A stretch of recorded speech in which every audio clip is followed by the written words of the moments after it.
और चित्तौड़गढ़ में लगातार कोरोना केस बढ़ते जा रहे हैं।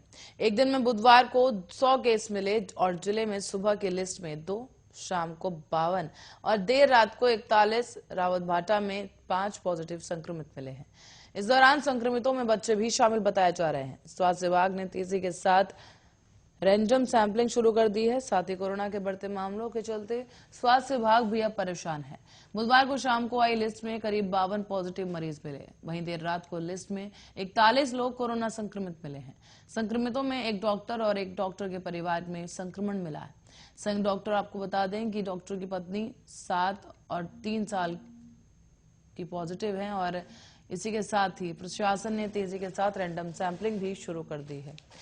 इस लिस्ट में भी 5 से 6 बच्चे पॉजिटिव आए हैं। शिशु रोग विशेषज्ञ अलर्ट कर दिया गया है और बच्चों को किसी तरह की कोई परेशानी ना झेलनी पड़े।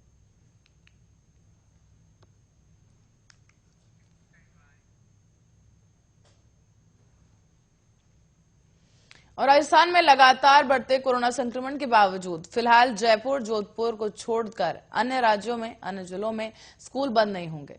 जयपुर और जोधपुर में कक्षा 1 से लेकर 8वीं तक के स्कूल 17 जनवरी तक बंद किए गए हैं। दूसरे जिलों में स्थिति कंट्रोल में है और वहां पर ऑफलाइन पढ़ाई जारी रहेगी।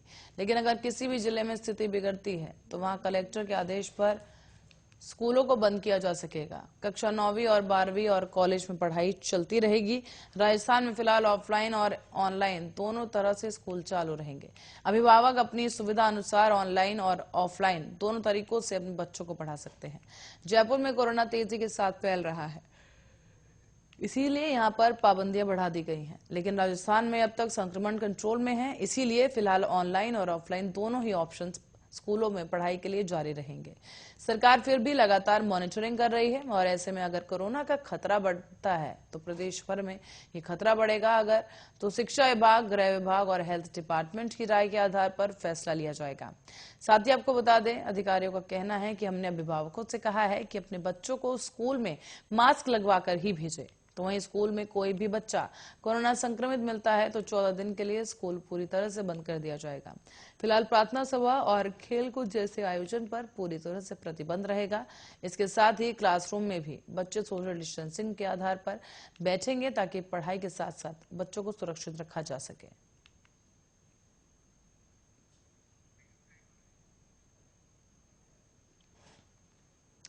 कोरोना काल में आई दिक्कतों और लंबे समय से बकाया के कारण जो किसान हैं वो कटे हुए हैं और कटे हुए बिजली कनेक्शन की वजह से उन्हें काफी समस्याओं का सामना करना पड़ रहा है। आपको बता दें कि बिजली कनेक्शन एक बार फिर से अब जोड़ने के लिए गहलोत सरकार ने छूट देने का फैसला किया है। कटे हुए कृषि कनेक्शन को जोड़ने के लिए किसानों के लिए पुरानी पेनल्टी और ब्याज में छूट दी गई है। अब किसान फुल बकाया का केवल 10% पैसा जमा करवाकर कृषि बिजली कनेक्शन फिर से जुड़वा सकेंगे।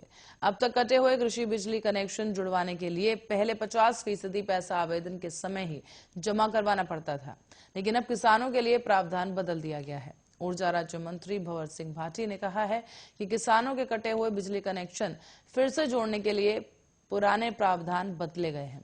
अब 10% बकाया पैसा जमा करवाते ही कनेक्शन जोड़ दिया जाएगा। बकाया पैसा 6 किश्तों में जमा करवाने की छूट दी जाएगी और किसानों को प्रदेश में 90 पैसा प्रति यूनिट के हिसाब से सब्सिडी रेट पर बिजली दी जाती है। इस दौरान गहलोत सरकार ने 5 साल तक किसानों की बिजली को उनकी जो दरें नहीं बढ़ाने की घोषणा है वो भी कर दी है। ऐसे में ऊर्जा मंत्री भंवर सिंह भाटी ने कहा है कि किसानों की बिजली की दरें नहीं बढ़ाई जाएंगी।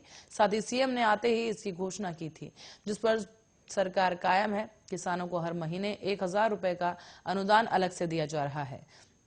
इससे कई किसानों का बिजली बिल तो 0 पर आ गया है। भाटी ने यह भी बताया है कि बकाया बिजली बिल वाले किसानों को 6 किश्तों में पैसा जमा करवाने की सुविधा दी जाएगी। साथ ही ज्यादा बकाया वाले किसानों को ब्याज और पेनल्टी में पूरी तरह से छूट दी गई है।